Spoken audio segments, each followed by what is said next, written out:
Expérience IMO apportait la solution qui répondait à nos problématiques. Donc, je m'appelle Pierre Vital, je suis donc associé fondateur chez Ideal Group et c'est en 2007 que je suis rentré dans le métier de la promotion chez un grand opérateur national avant de devenir assez rapidement directeur commercial de la filiale Nouvelle-Aquitaine. Et c'est dans cette expérience-là que j'ai rencontré mon associé Edouard Millon et qui m'a amené en 2011, 4 ans après avoir démarré dans la profession, à vouloir créer ma propre boîte. Donc c'est ce qu'on a fait avec mon associé. Et Ideal Group est devenu maintenant un opérateur national avec 5 implantations partout en France et une activité de neuf et de réhabilitation. Qu'est-ce que ça a changé concrètement? C'est de l'information fiabilisée, mais également plus que ce qu'on attendait. C'est-à-dire qu'on a également dans l'outil pu maintenant gérer par exemple des fils de décision. Donc une succession de décisions via les comités par exemple, tout bêtement, on valide un engagement au moment de l'opération quand elle est initiée, on valide un dépôt de permis, tout ça c'est fiabilisé, historisé.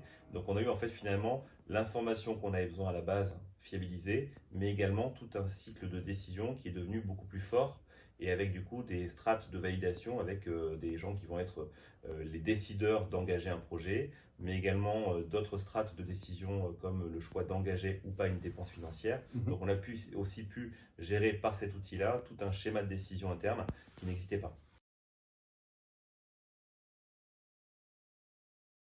Alors avec mon associé, on se répartit des phases de décision sur les projets.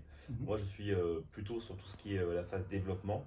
Donc je valide à la fois des bilans d'opération qui sont préparés par des collaborateurs pour vérifier les programmations, les engagements qu'on va prendre. Je travaille également sur la partie commerciale. Donc je peux suivre en temps réel l'activité commerciale à la réservation, mais également à l'acte authentique.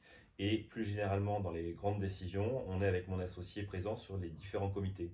Et donc chaque comité fait l'objet d'une présentation, de commentaires et à la fin d'une validation qui dit oui ou non et qui permet du coup de passer à l'étape d'après dans le projet.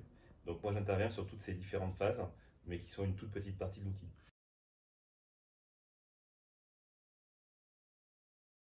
Moi, j'utilise quasiment que sur mon téléphone.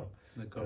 Je regarde, je ne dirais pas que je suis un addict de l'application, mais je regarde quasiment une fois par jour l'état commercial de nos options, de nos associations. Donc c'est vrai que c'est un outil que j'utilise très facilement et qui, par la version, je trouve, téléphone, est quand même très facile à utiliser et surtout à tous les endroits. Donc je peux m'en servir quand je suis en déplacement, mais également quand je suis en rencontre avec un partenaire commercial pour lui dire quel est le niveau d'activité qu'il a généré chez nous. Je suis capable de lui dire en temps réel. Et j'ai également un autre levier qui est intéressant, c'est quand je suis soit avec des propriétaires ou avec des élus et que j'ai envie de leur présenter l'outil pour leur dire où en est le projet, est-ce que le projet se vend bien ou pas. Ça, c'est des outils que j'utilise au quotidien dans ma relation avec le monde extérieur à l'entreprise. Oui, est-ce que je recommanderais Expérience IMO? Je le fais au quotidien. Donc dès que j'ai l'occasion d'en parler, je le présente. Donc c'est un outil que je présente sur mon téléphone quand je suis avec des partenaires. Donc évidemment que je recommanderais. Je le recommanderais pour tous les aspects que moi j'utilise au quotidien, c'est-à-dire cette côté dynamique et instantané avec de la donnée fiable. Ça c'est hyper important. Mais également sur le côté modulable de l'outil. Nous, il faut quand même, on a une activité de réhabilitation et une activité de neuf. L'outil est utilisé sur les deux piliers. Donc c'est intéressant parce que je peux aussi exprimer aux partenaires que je rencontre, soit c'est des monospécialistes qui font que du neuf ou que de la réhab, ou soit ils sont comme nous polyvalents et je pense que c'est l'avenir de notre métier et donc ils utiliseront forcément l'outil.